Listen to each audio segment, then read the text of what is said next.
Now, if you were to check out the Sahara from space right now, instead of a barren wasteland, you'd spot a surprising sight. Dry land sprinkled with some lakes and rivers in Morocco and Algeria, all thanks to some heavy rains in early September 2024. These aren't oases. This is just the Sahara going back to the factory settings. Believe it or not, eons ago, one of the biggest deserts on Earth was actually a lush paradise full of greenery. Let's first see how the Sahara turned into a desert. During the last ice age, Earth was much colder, and big ice sheets covered a lot of the land. At that time, the Sahara Desert was significantly bigger than it is today, and on our planet there were fewer tropical forests, and the cooler temperatures changed how rain was distributed in the tropics. Now, normally, warm air rises in the tropics, which helps create rain. Since it was colder during the Ice Age, this system got, well, messed up, and less rain fell in some areas. This caused more dry and desert-like conditions in places that are usually wetter. There was also a lot of dust flowing around in the Sahara Desert, which scientists found in old ocean sediments. But about 12,500 years ago, something surprising happened. The dust levels went way down. This meant that the Sahara got a lot wetter, which is a sign that the climate suddenly warmed up for a while before cooling down again. After 12,500 years ago, the Sahara became a much greener place, like a savanna, because a weather pattern called the Intertropical Convergence Zone, a mouthful indeed, moved north during summer. This wet period was at its best around 4,000 years ago, when temperatures were a bit warmer than today. At that time, more rain fell in the Ethiopian highlands, which made the Nile River carry more sediment. However, there was another big change called a Heinrich event, which caused the Intertropical Convergence Zone to move back south. This led to the Sahara and Arabian regions drying out quickly. Because of this, the Nile River had much less flooding between 2700 and 2100 BCE. Long story short, well, too late for that. The Sahara has gone through wet and dry cycles due to changes in the climate and weather patterns over thousands of years.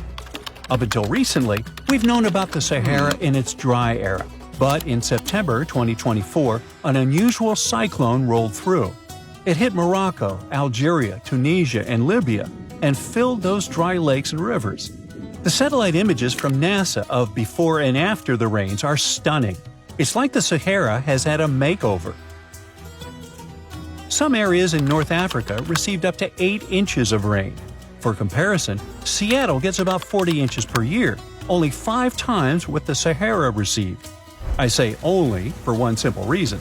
Seattle has a reputation for being quite rainy, while the Sahara does not. The tricky part is those 8 inches. Essentially, the entire yearly quota for this area fell in a matter of moments.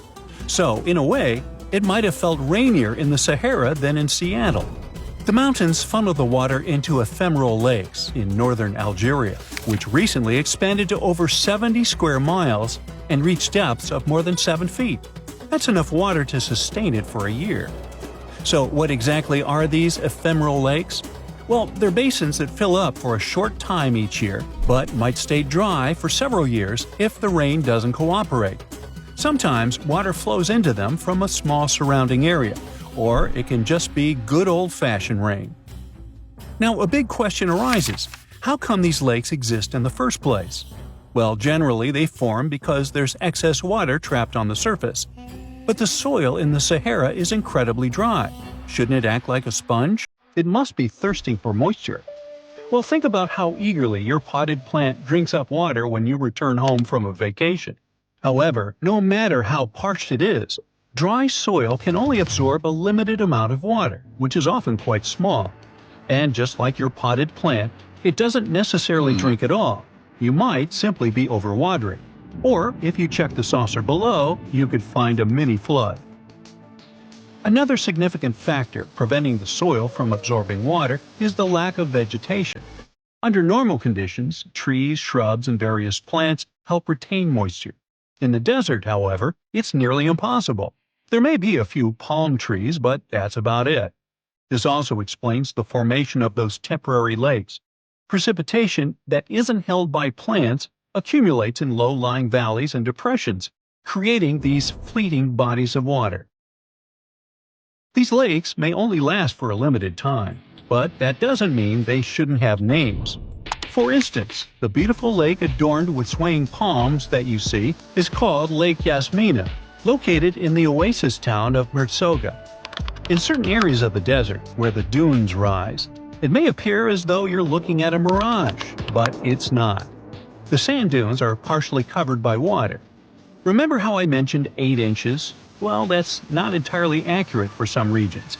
In fact, there are places where the flooding is so extensive that the palms are submerged up to their crowns. Now, the last time we saw a downpour this intensive was 30 to 50 years ago.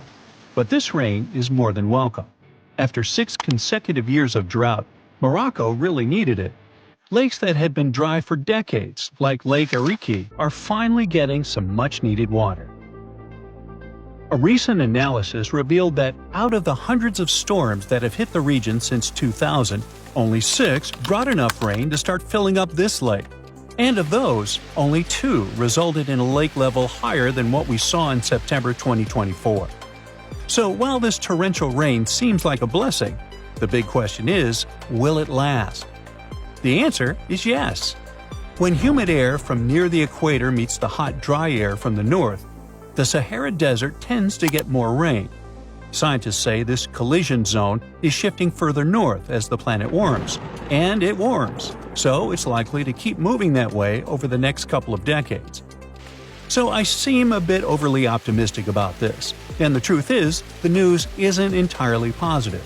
The reality is that no one was truly prepared for a flood situation like this. Moreover, remember that this isn't some Southeast Asian country where people are accustomed to dealing with water. This is the bone-dry Sahara. That said, I think you know what I'm getting at. Tragically, at least 18 people lost their lives to the intense rains in southern Morocco. The authorities are gearing up for even more heavy rain in the region. But if that's the case, could it mean the Sahara is facing extinction? And what would that even mean for us? It might sound a bit strange, but our planet actually relies on deserts, and the Sahara is no different. At first glance, it may seem like a barren wasteland, and it's nothing to write home about. But deserts play a crucial role in our ecosystem. They act as major carbon storage sites and are considered net carbon sinks, with the Sahara alone holding an estimated 1 trillion metric tons of carbon. In the fight against climate change, these existing deserts are like a buffer, helping to keep the temperatures within acceptable levels. Yeah, deserts are scorching hot, but they act as the world's air conditioning.